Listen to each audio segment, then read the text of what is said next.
Rasulullah sallallahu alaihi wasallam. Muhammadur Rasulullah sallallahu alaihi wasallam. Anillah ala zalika nahya wa alaihi namutu wa alaihi nub'asu insyaallah ta'ala minal aminin allazina la khaufun alaihim wa la hum yahzanun bifadlika Allahumma ya rabbal alamin. Assalamualaikum warahmatullahi wabarakatuh. Waalaikumsalam warahmatullahi wabarakatuh. Bismillahirrahmanirrahim. Nyampe mana kita ya? Terakhir. Faslun fit taubati. Saya baca, kalau udah ya bilang udah. Ya Aliyu, wahai Ali, idza madu 'alal mu'mini arba'una sabahan wa lam yujalis al ulama'a qasa qalbuhu wa jasara 'alal kabairi. Itu benar ya? Li'annal ilma hayatul qalbi. Ya Ali, wahai Ali, wasiat Nabi kepada Ali.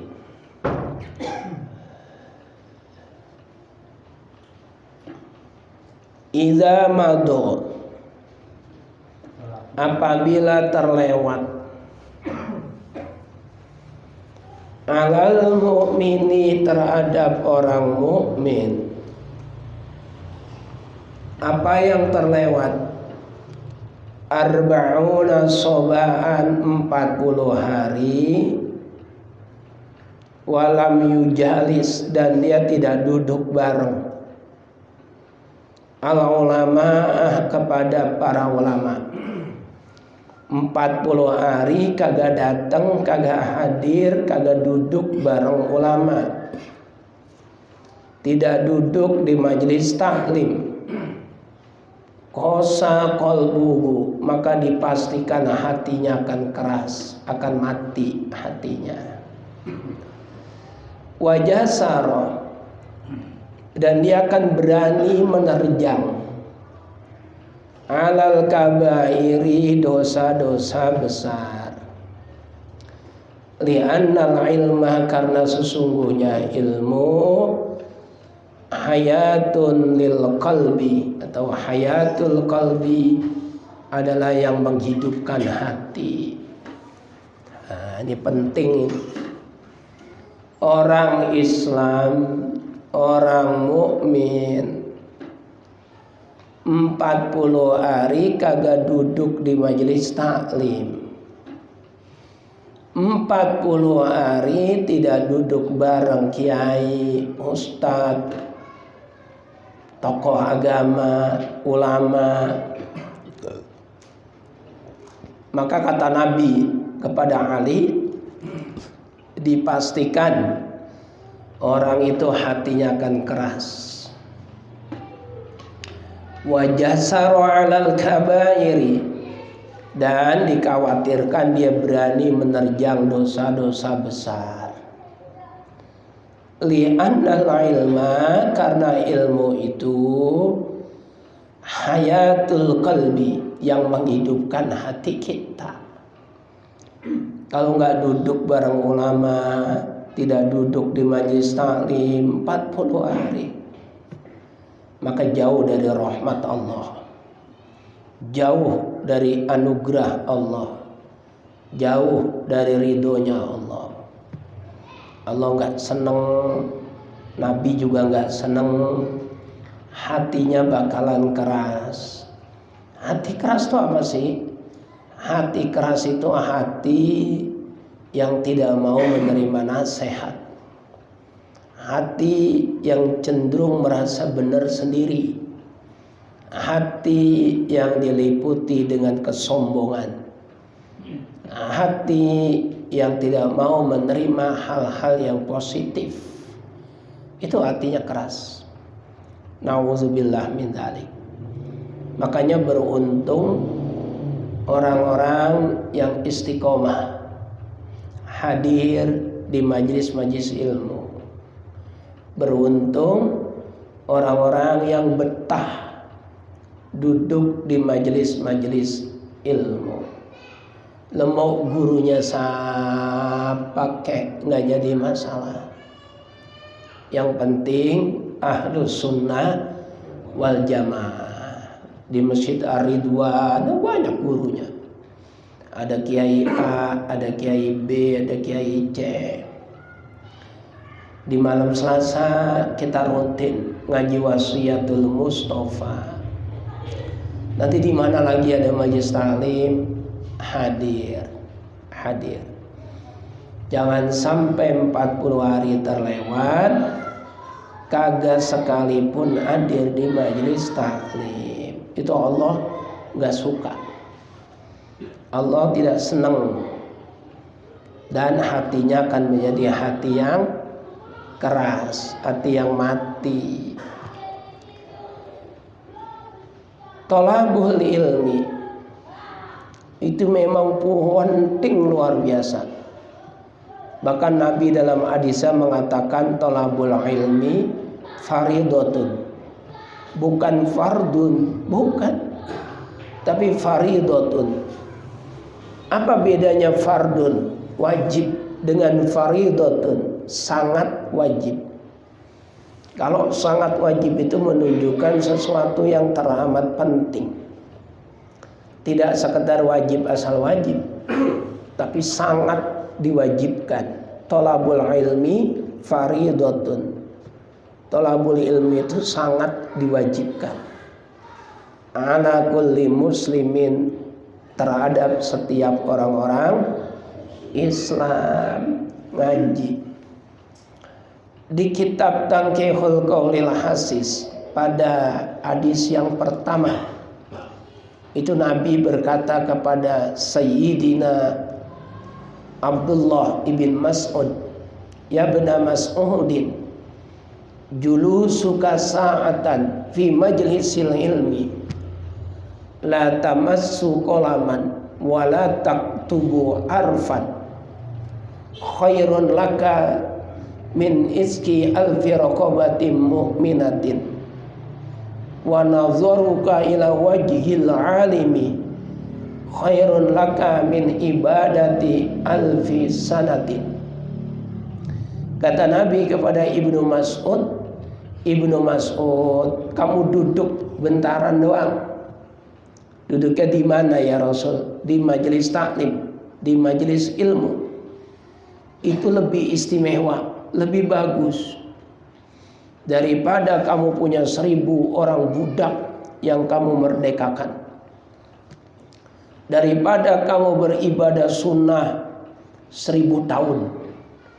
Itu duduk di majelis ilmu pahalanya lebih gede daripada ibadah 1000 tahun. La tamassu qalaman wala taktubu arpan. Walaupun kamu kagak pegang pulpen dan kagak nyatet apa yang disampaikan oleh gurumu, itu pahalanya lebih besar. Sebab ibadah yang tidak dilandasi dengan ilmu dipastikan ibadahnya tertolak. Jadi buat apa ibadah 1000 tahun kalau kagak ada ilmunya? Tapi duduk sebentar di majelis ilmu itu sebanding, bahkan lebih utama daripada ibadah 1000 tahun. Nah, ini kan orang-orang yang istiqomah. Walaupun saya banyak kagak kenal namanya, tapi wajahnya saya hafal. Emang yang ngaji ya ini istiqomah. Istiqomah beneran. Bukan istiqomah istri 3 dikontrakin rumah, bukan. Itu istiqomah lain lagi itu. Titik, beruntung. Kita yang masih mau untuk duduk di majelis ilmu. Ya Ali wa ay Ali, innallaha, sesungguhnya Allah, la yastahi, tidak akan malu, tidak akan ragu, min adzabin ghaniyin sarikin, menyiksa, mengazab orang kaya tetapi sarikin dari hasil mencuri. Wa alimin, dan Allah pun tidak akan pernah malu, tidak akan pernah ragu menyiksa, mengazab alimin fasikin, orang alim, fasikin yang fasik. Orang kaya, duitnya banyak, hartanya berlimpah, tapi hasil dari mencuri, menipu, korupsi, berbohong, itu Allah tidak akan pernah malu untuk menyiksanya. Begitupun dengan orang alim, para kiai, para ustadz, para guru, para ajengan, buya, apalah namanya, tapi fasik, maka siap-siap saja akan mendapatkan siksa Allah. Di kitab Az-Zubad, Matan Az-Zubad, karya Ahmad ibn Ruslan Asy-Syafi'i, wa alimun bi'ilmihi lam ya'malan mu'azzabun min qabli ubadil wasan. Seorang alim, kiai, ustadz, punya ilmu, tapi ilmunya nggak dipakai, ilmunya nggak digunakan, ilmunya tidak bermanfaat. Ngajarin orang untuk tidak mabok, dia mabok. Ngajarin orang untuk tidak berjudi, dia jadi bandar judi. Ngajarin orang untuk tidak mencuri, dia malah jadi garong. Ngajarin orang untuk selalu tahajud, dia kagak pernah tahajud. Ngajarin orang untuk sholat duha, dianya nggak pernah sholat duha. Mu'azzabun, ustadz kiai yang model kayak gitu bakal disiksa min qabli ubadil wasan, sebelum penyembah berhala disiksa. Orang-orang yang nyembah patung, nyembah berhala itu belum disiksa, ustadz kiai duluan yang bakal disiksa. Berat. Emang enak jadi kiai? Emang enak jadi ustadz? Berat. Kalau dia tidak bisa mengamalkan ilmu yang ada pada dirinya. Coba bayangin, bertanggung jawab banyak orang, kalau fatwanya sesat, menyesatkan banyak orang. Bahaya. Oleh karena konsekuensinya sangat tinggi, maka keutamaannya juga sangat tinggi. Duduk majelis taklim dengan para ulama, pahalanya juga sangat tinggi. Tapi ulama yang zalim, ulama yang fasik, dosanya juga sangat tinggi. Lebih tinggi daripada orang-orang awam, lebih tinggi daripada orang-orang secara umum. Berat. Baru pulang umroh masih capek, pilek, batuk. Ya, ngajar kewajiban, tetap jalan. Tujuannya apa? Cari ridho Allah. Cari ridho Allah. Insya Allah barokah semuanya. Saya doain khusus jamaah Musola Al-Falah, ya Allah.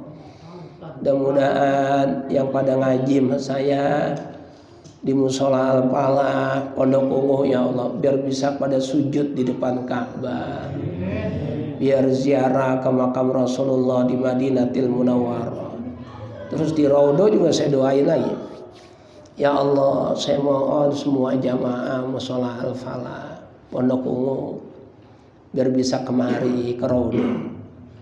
Masuk Rodo sekarang kagak gampang kok, pakai aplikasi. Kalau dulu waktu saya haji bebas, jam 9 udah datang, biar ngarah duduk paling depan di Rodo sampai Johor. Ntar habis sholat Johor baru keluar, puas kita di Rodo. Sekarang kagak bisa, ada jadwalnya. Dari travel mana? Dari travel A misalnya, oh jadwalnya jam 4 sore. Lah kalau kita datang pagi-pagi ditolak. Ada aplikasinya. Orangnya juga teliti, 8 orang. Kita bawa 9 orang, yang satu ketahuan. Harus ada aplikasinya. Masuk kemarin saya ke Rodo, begitu masuk, saya ada di belakang, udah pada sholat orang di belakang. Saya mikir ini kayaknya bukan Rodo ini. Kalau pelatarannya iya, pelataran Rodo. Tapi kalau Rodonya bukan. Yang lain pada sholat, saya kagak diem aja. Karena hadis Nabi itu ma baina wa baina. Ma baina baiti wa mimbari. Antara rumahku dan mimbarku, raudhatun min riyadil jannah, adalah taman daripada taman-taman surga. Nah itu bukan antara rumah Nabi dan bukan antara mimbar Nabi, tapi udah rada kebelakangan. Ya saya diam aja, cuman doa-doa aja, doa terus. Nah begitu orang yang depan udah pada bubar, baru ngerangsek ke depan. Di stop sama askar, sama polisi, suruh keluar. Saya bilang lam nusolli, saya belum sholat, saya mau sholat. Akhirnya diizinin sama dia, sholatnya pas, alhamdulillah di Rodo. Itu kan yang tahu. Kalau yang kagak tahu begitu masuk juga dikiranya Rodo. Padahal Rodo itu antara dan antara. Misalnya nih rumah Nabi, ini mimbar Nabi. Ya Rodo ya antara ini mah ini. Ke belakang ini bukan. Nah kita ngerangsek ke depan, sholat di sini antara ini mah ini. Namanya di Rodo. Nah, di Rodo doa sebanyak-banyaknya, doain. Termasuk yang sering saya sebut itu di Jamaah Al-Falah, jamaah dari Musola Al-Falah. Mudah-mudahan setiap tahun ada yang berangkat ya. Dan kagak harus ikut sama saya. Mau ikut masa pakai silakan, nggak apa-apa. Jangan khawatir saya marah, nggak bakalan. Malah saya seneng. Mau ikut sama Ustadz A, Ustadz B, Ustadz C, ya silakan, nggak apa-apa. Saya dari lubuk hati yang terdalam tuh udah girang. Kalau ada bapak-bapak yang berangkat umroh, apalagi berangkat haji, waduh, girangnya hati saya kayak apa tahu. Kemarin itu istimewa emang. Pak Askaryono istimewa. Lagi rombongan kita kemarin lumayan mahal, 31.500.000. Belum termasuk paspor, ya kan? Sama paspornya 1,5 juta. Jadi berapa? 33 juta kemarin kita. Lah ini cuma 27. Bedanya sampai 6 juta. 27 pesawatnya Garuda. Pesawat Garuda itu sama dengan Saudi Arabian Airlines, yang membedakan masakannya. Kalau Garuda karena Indonesia, masakan Indonesia lebih nikmat. Nah, terus hotelnya dekat lagi, masya Allah, hotelnya dekat. Hotelnya dekat, mewah, fasilitasnya juga bagus. Ya milik lah, milik orang yang ikut sekarang. Dan semuanya sehat, alhamdulillah. Lagi kita kemarin kan ada yang pingsan di depan Ka'bah, ya, sampai mau meninggal ya. Saya nggak sebut orangnya. Iya, perutnya gede, ya Allah, keras, penangis-tangisnya di depan Ka'bah. Ya Allah, kalau dia meninggal di sini kayak apa saya di kampung? Bakal jadi pertanyaan keluarganya, pertanyaan orang kampung. Saya mohon ya Allah, saya mohon sembuhkan ya Allah. Saya naik ke lantai 4, saya gotong sama polisi. Lantai 4 itu ada klinik di Masjidil Haram, tapi kliniknya lengkap. Ada alat pemacu jantung lengkap, keren banget. Dirawat di situ, udah nggak sadar udah. Ya batin saya mati dah ini orang dah, mati dah ini. Jamaah saya barengan sama saya jalan dari hotel itu sehat banget. Begitu turun ke depan Ka'bah pengen tawaf, jatuh pingsan. Guru udah gak kuat, saya gak kuat, tahu-tahu gitu. Merocak keras. La haula wala quwata illa billah. Ini ngapa ini? Saya pegang udah keras, ya Allah. Udah saya langsung nangis di depan Ka'bah itu. Saya minta biar sembuh ya Allah. Saya bawa ke lantai 4, belum sadar. Karena lama saya tinggal. Saya tawaf. Habis tawaf saya sa'i. Habis sa'i saya balik lagi ke Ka'bah. Saya nangis lagi doa. Dan begitu saya naik ke lantai 4, orangnya udah kagak ada.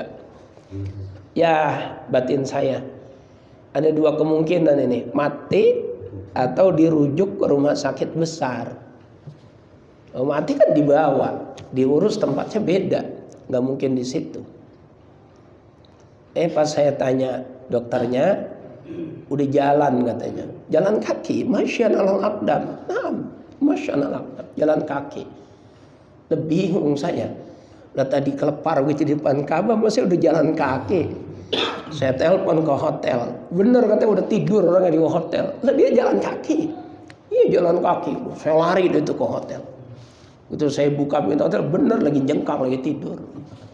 Udah sehat, alhamdulillah. Ternyata doa kita di depan Ka'bah diijabah Allah. Kagak bisa bayangin saya bagaimana kalau dia mati itu. Bakal jadi pertanyaan orang sekampung, terutama anak istrinya. Tanya Pak Askar Yono. Ya, saya kan ngelihat di depan mata saya. Sama Papa Uzan saksinya tuh, teman kita. Kalau ini nggak ada, tahun ini nggak ada aneh-aneh, nggak ada. Semuanya berjalan cakep, mulus. Cuma memang harus kita akuin Madinah tuh panasnya luar biasa. Madinah. Saya menduga itu 45, tapi kata salah satu jamaah namanya Pak Haryono, dia bilang katanya di HP dia itu 48. Mekah juga panas tapi nggak nyeromong. Panas tapi nggak nyeromong. Madinah panas nyeromong. Kita jalan itu muka kita rasanya kayak di depan kompor. Panas, pada kisut kulit semua tuh pada kisut. Pada kisut. Makanya nggak ada yang kagak batuk. Semuanya batuk. Yang kagak batuk cuma onta doang. Semuanya batuk. Batuk pilek. Ya saya udah nyampe rumah, tapi dapat juga. Sampai sekarang minum obat batuk. Tadi habis terapi di Rawakalong. Napasnya udah ngik. Asmanya kali kambuh. Ya, kita lanjut. Mudah-mudahan ya doanya diijabah Allah. Jamaah dari Al-Falah tanpa terkecuali bisa berangkat semuanya. Mau rezeki dari mana kek? Ya Allah Maha Kuasa. Ya, mudah-mudahan semuanya dicukupin sama Allah. Faslun ay hadza faslun fi ibzil lisani. Membahas tentang ibzil lisan. Menjaga lisan, jaga lidah. Qala alaihi salatu wassalam, Nabi kita Muhammad sallallahu alaihi wasallam bersabda, la tu'ayyir ahadan bima fihi, fama min lahmin illa wa fihi azmun, wala kafarata lil ghibati hatta yastahillahu aw yastaghfira lahu. Nabi kita berkata dalam hadis beliau, la tu'ayyir, jangan kamu menghina ahadan, orang lain, siapapun itu jangan kamu hina, bima fihi, atas aib yang ada pada dirinya. Orang pincang, jangan. Memang kenyataannya dia pincang, lah ya itu yang dimaksud sama Nabi. Jangan kamu menghina siapapun orang itu atas aib yang ada pada dirinya. Orang budak Mau kemana? Dek, budek, jangan. Orang hitam yang oncom, hitam panggil oncom. Buluk, nggak boleh, jangan. La tahtakir mandunaka falikulli syai'in maziyatun. Jangan menghina siapapun, karena setiap orang itu punya keistimewaan. Saya pasti punya keistimewaan yang bapak-bapak nggak punya. Tapi bapak-bapak juga pasti punya keistimewaan yang saya tidak punya. Karena Allah menciptakan hambanya itu dengan keistimewaan, kelebihan yang berbeda-beda. Ada yang ahli bikin rumah, kuli bangunan, dan saya nggak mungkin bisa. Ada yang ahli kelistrikan, ME, mechanical, electrical, ya saya pasti kagak bisa. Saya bisa baca kitab, bapak-bapak nggak bisa. Nah, setiap orang punya keistimewaan, punya kelebihan masing-masing. Maka jangan menghina kekurangannya. Itulah tujuan makhluk sosial. Kita bisa menyerap, mengambil, mengadopsi kelebihan orang lain untuk menutupi kekurangan kita. Gitu caranya. Bukan malah dihina. Apalagi sama istri, jangan. Istrinya gendut dipanggil bedug, jangan. Kasihan. Qala alaihi salatu wassalam, la tu'ayyir. Jangan kamu menghina ahadan, orang lain, bima fihi, atas aib yang ada padanya. Fama min lahmin, tidaklah ada sebuah daging, illa wa fihi azmun, kecuali di daging itu ada tulangnya. Artinya apa? Yaitu tadi, tidak ada orang yang tidak punya kekurangan. Tidak ada orang yang kagak punya keburukan. Tidak ada orang yang tidak punya cacat, nggak punya aib, nggak ada. Bapak dosanya banyak banget, lah yang ngomong sama. Ustadz juga dosanya mungkin lebih banyak. Jadi jangan menghina orang lain, karena setiap orang itu punya kesalahan, punya dosa, punya aib masing-masing. Ini kan karena Allah sayang sama kita. Aib kita itu ditutup sama Allah. Coba kalau aib kita dibuka, diperlihatkan, bubar, kagak ada yang mau dekat sama kita. Contoh umpama nih, dosa saya, aib saya dibuka. Ini lagi ngaji kelihatan di atas. Ya bapak-bapak berhenti semua ngaji. Ya kirain kali guru kita orang bener, orang soleh, ternyata lebih bajingan dari kita. Berhenti semua. Tapi karena Allah sayang, aibnya ditutup, disembunyikan. Enaknya jadi orang Islam. Dan kita yang mengetahui aib orang lain, kita juga diminta untuk menutup, bukan untuk menyebarluaskan. Beda dengan umat terdahulu. Kalau umat terdahulu kita melihat orang berbuat dosa, suruh umumin di pintu-pintu masjid, di pasar-pasar. Si Fulan bin Fulan pada hari ini, jam ini, detik ini melakukan dosa ini, suruh umumin. Kalau kita nggak boleh. Man satara musliman satarahullahu fid dunya wal akhirah.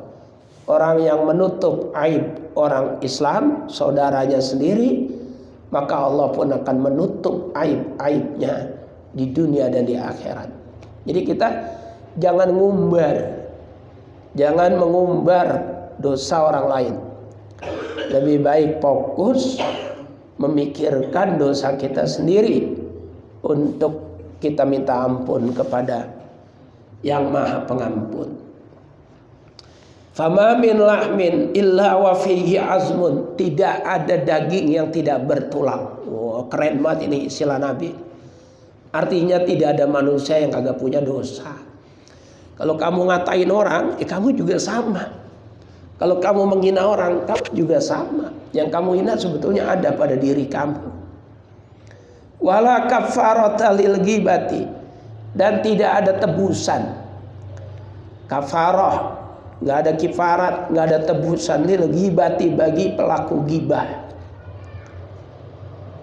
Hatta yasta'illahu, sampai dia minta dihalalkan sama orang yang digibah. Lah kalau orang yang sudah digibahnya itu meninggal dunia, au yastaghfirulahu, atau terus-terusan dia beristighfar untuk orang yang digibahin. Misalnya nih, saya jelek-jelekin Bang Amin di belakang. Wah, Bang Amin itu begini, brengsek itu orang itu, bajingan itu, saya jelek-jelekin. Itu tidak akan pernah dimaafin sama Allah sebelum saya minta maaf sama Bang Amin. Hatta yasta'illahu, sampai saya minta dia halalkan. Lah kalau Bang Aminnya sudah meninggal dunia, cara minta maafnya bagaimana? Au yastaghfirulahu, saya terus-terusan beristighfar untuk beliau. Ya Allah, saya mohon ampunilah Bang Amin ya Allah. Astagfirullahalazim li walahu, untuk saya dan untuk beliau. Kita terus-terusan istighfar, mintain ampun buat orang yang kita gibahin. Makanya ada satu makalah itu, dosa menggibah lebih besar daripada dosa berzina. Kalau dosa berzina itu hakullah. Hakullah itu artinya dosa yang berkaitan dengan Allah. Laki-laki, perempuan suka sama suka berzina. Nah dosanya dia sama siapa? Sama Allah. Kalau sama Allah gampang. Asal kita istighfar, astagfirullahaladzim, saya nyesal ya Allah, udah selesai, dimaafin. Tapi kalau ghibah, ngomongin kejelekan orang, ngata-ngatain orang, menghina orang, itu dosa kita berkaitan dengan orang. Allah kagak bakalan mau maafin kita kalau orang yang kita jelek-jelekin belum memaafkan kita. Oleh karena itu dosa ghibah dalam satu makalah lebih besar daripada dosa berzina. Masya Allah, berat. Bagaimana orang yang sudah meninggal dunia? Ya istighfar terus. Kita istighfar untuk dosa kita aja udah kebanyakan, apalagi istighfar untuk dosa orang lain. Ya makanya kita jaga. Banyak sekarang itu, apalagi di Twitter itu, Masya Allah, menghina presiden, menghina calon calon gubernur, menghina calon wali kota. Ini kan mau pilkada ini. Menghina satu sama lain. Allah Akbar, udah terang-terangan saling hina. Apa nggak takut gitu? Nggak takut. Dosanya ke bawah sampai mati. Nauzubillah min dzalik. Ya kita, nah itu yang disebut dengan nih, annal ilma hayatul qalbi. Ilmu itu menghidupkan hati. Nah kalau kayak gini kan kita jadi hati-hati. Berarti ya hati kita jadi hidup karena ada sinar apa? Sinar ilmu. Ya ahli wahai ahli. Lanjutannya. Ma khalaqallahu fil insani afdala minal lisani. Afdala. Ya ahli wahai ahli. Ma khalaqallahu, tidaklah Allah menciptakan fil insani, terhadap manusia, afdolah, sesuatu yang lebih utama, minal lisani, dibanding lisan. Ciptaan Allah yang ada pada diri manusia, tidak ada yang lebih istimewa, tidak ada yang lebih utama dibanding lisan. Kenapa? Yadkhulul jannata wa yadkhulun nara. Yadkhulu, dengan lisan kamu bisa masuk al jannata, surga. Wa yadkhulu, dan dengan lisan pula yadkhulu kamu bisa masuk an-nara, ke dalam neraka. Jadi lisanmu itu yang menentukan. Lisanmu bisa ngantarkan kamu ke surga, tapi lisanmu juga bisa menjerumuskan kamu ke dalam neraka. Fasjunhu, maka cancanglah. Fasjun, cancanglah lidahmu. Dicancang, tahu dicancang? Diikat, dijaga. Fa innahu, karena sesungguhnya lisan kalbun itu anjing akurun yang galak. Oh, anjing buas. Ini Nabi luar biasa menggambarkan lisan seperti anjing buas. Cancang itu anjingmu, lidahmu itu cancang kata Nabi. Jangan diumbar, karena kalau diumbar dia bisa gigit siapa baik itu anjing. Menimbulkan rabies, menimbulkan bakteri, penyakit, kebutaan. Begitupun lisan kalau kagak dicancang, kalau kagak dijaga, maka lisan ini akan ngayap kemana baik, ngata-ngatain orang, caci maki orang. Apalagi kalau udah bicara fisik, jangan. Fisik itu kan ciptaan Allah. Tiba orang kayak gitu, bogel, cobol, hitam, itu kan itu ciptaan Allah. Udah bogel, cebol, pincang lagi, takutin apa? Enak juga habis. Nggak boleh. Itu namanya lisan menjadi apa? Anjing yang buas. Orang sakit banget dikata cebol, boncel, pincang, susah buat maafin. Kata Nabi, tidak ada Allah menciptakan pada diri manusia yang lebih utama dibanding dengan lisannya. Sebab lisan manusia itu bisa masuk ke surga, dan sebab lisan pula manusia itu bisa masuk ke neraka. Fasjunhu, maka cancanglah lisanmu itu. Fa innahu kalbun akurun, karena lisan adalah anjing yang buas. Cancang. Ya Ali, ya Ali, la tal'an musliman wala dabbatan. La tal'an, jangan kamu laknat. Laknat artinya apa? Ya melaknat. Musliman, orang Islam lain, saudaramu sesama muslim, jangan dilaknat. Wala dabbatan, jangan pula kamu melaknat binatang. Fatarji'u al-la'natu 'alaika, karena laknat yang kamu ucapkan untuk mereka itu akan kembali kepada dirimu sendiri. Kita ngatain orang, menghina orang, akan kembali kepada diri kita sendiri. Makanya banyak orang yang memilih sabar, biarkan sajalah, nanti hukum Allah yang akan berlaku untuk dirinya, gak usah dibalas. Dasar kamu jangkrik. Itu namanya melaknat. Kalau kita dikatain satu kali, balas satu kali, boleh. Cuma yang ngatain kagak dapat dosa, yang dikatain kagak dapat pahala. Artinya apa? Impas seri. Tapi kalau kita ngatain dibalasnya lebih banyak, yang balas lebih banyak yang kena dosa.